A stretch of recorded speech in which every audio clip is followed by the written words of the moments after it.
Law and order విషయంకి వస్తే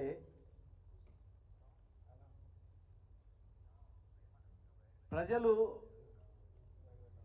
భయపడే పరిస్థితులు అనిపిస్తూ ఉంది. ఒకప్పుడు హైదరాబాద్ అంటేనే ఒక సేఫ్. ఆంధ్రప్రదేశ్ ప్రభుత్వంలోనేమో గతంలో ఎప్పుడు కర్ఫ్యూ అయితే తెలియదు, ఎప్పుడు బతకరాలు అయితే తెలియదు, ఎప్పుడు ఏమో తెలియదు, ఆ పరిస్థితి ఉండేది. కానీ తెలంగాణ రాష్ట్రం వచ్చిన తర్వాత భారతదేశంలోనే సేఫెస్ట్ ప్లేస్ అంటే కేవలం హైదరాబాద్, తెలంగాణ అని చెప్పి ఒక పేరు ఉండేది, బ్రాండ్. మహిళ అర్ధరాత్రి గాంధీ మహాత్మ అర్ధరాత్రి మహిళ ఒంటరిగా పోయినప్పుడే స్వాతంత్రం వచ్చినట్లనేది. మరి ఒంటరిగా పోయి జాబ్ చేసి వచ్చిన సందర్భాలు కూడా ఉండేవి. మహిళ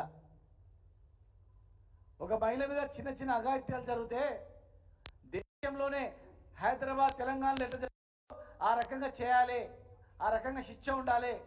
మహిళల జోలికి పోవాలంటే ఎవరైనా ఆ ఎగ్జాంపుల్ తీసుకొని ఈ రకంగా పరిపాలించాలనేటట్లు అనేక సంఘటనలు, శంషాబాద్ సంఘటనలు కావచ్చు, అనేక రకాల సంఘటనలు హైదరాబాద్లో జరిగినటువంటి, తెలంగాణ జరిగినటువంటివి చూసి మనం మాదిరిగా చేయాలి అనేటువంటి ప్రభుత్వాలు అనేటువంటివి ఆ రాష్ట్ర ప్రజలు తెలంగాణ మాదిరిగా చేయాలి ఇట్లా అని చెప్పేది. కానీ ఇప్పుడు ఎక్కడిది?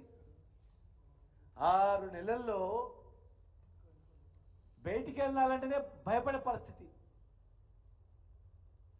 ఫోన్లలో విజువల్ చూస్తే వణికిపోతున్నారు. వెంటాడి వెంటాడి నరకడం, భయం లేకుండా పట్టపగలు. అసలు నిన్న జరిగినటువంటి సంఘటన మహిళ షాద్నగర్ చూస్తే మా జిల్లాలో అతి దారుణం.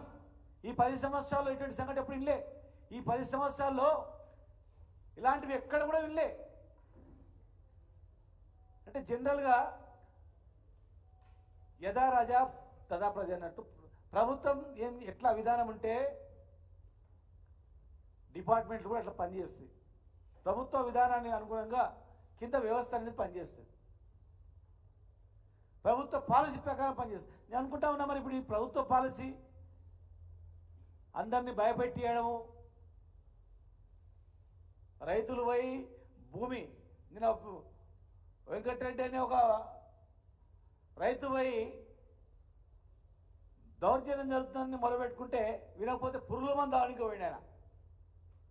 ఒక మహిళ దొంగతనం చేస్తే ఒక మహిళను పోలీసులు మొగోళ్ళు కొట్టి బట్టలు తీసి చెట్టేసి కొట్టి మళ్ళీ ఇంటికాడ పంపించామంటే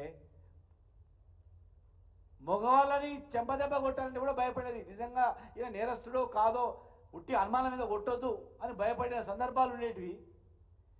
ఇవాళ ఏది నిర్ధారణ కాకముందు ఒప్పుకోవాలని చెప్పి ఒక మహిళను దళిత మహిళను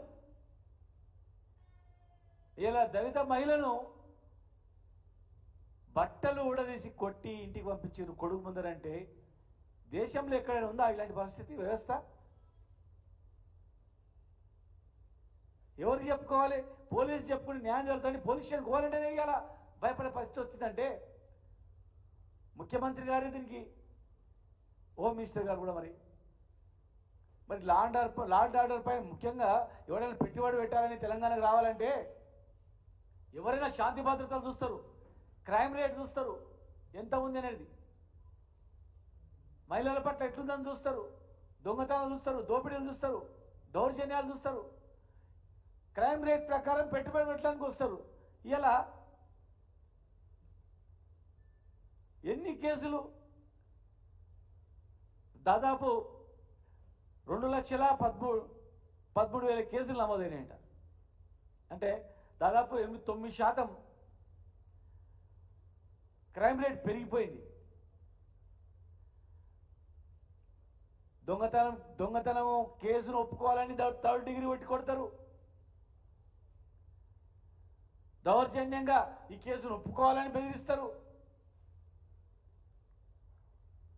ఎటు చూసినా గాంజా, మాదక ద్రవ్యాలు, మహిళల పట్ల దౌర్జన్యాలు, ఆర్టీసీ బస్సులో రేపు, చిన్నపిల్లల పట్ల హత్యలు, కిడ్నాప్లు, ప్రేమకు ఒప్పుకోలేదు మహిళను హత్య చేయడం,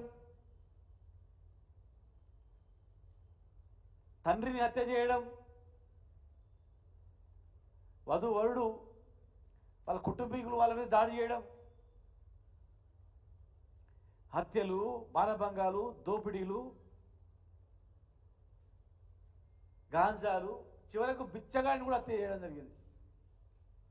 అంటే బిచ్చగాళ్ళు కూడా బయట తిరగాలంటే రాత్రిపూట భయపడి బతికే పరిస్థితి వచ్చింది.